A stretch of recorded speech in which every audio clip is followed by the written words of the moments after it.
So I already removed the oil pump first, then the bearing cap, which the oil pump mates to.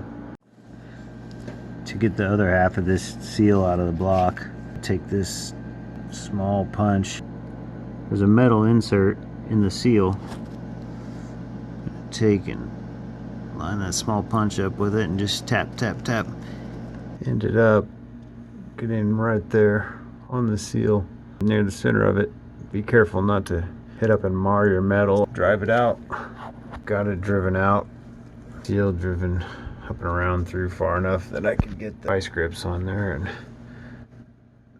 now it just comes pretty easy. Take these edges off here.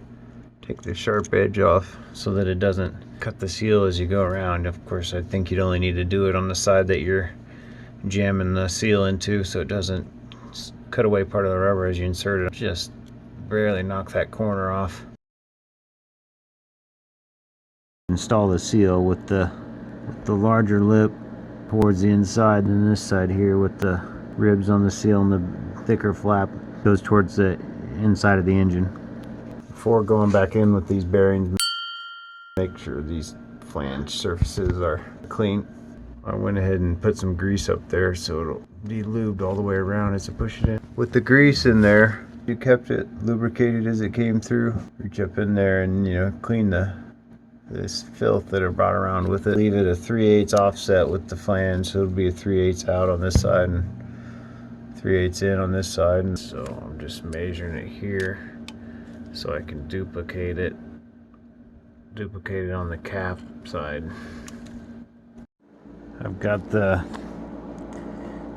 seal in the cap, matching mirror and the one in the block. Use this to set the depth there. Bearing all greased up with assembly lube, just some lubricate stuff, and the seal greased up because this might be sitting a while. I don't have any anaerobic sealant, so I'm gonna just dab some thread locker on that surface there. It's a pretty tight fit, so just enough to kind of fill the gaps and keep oil from seeping through.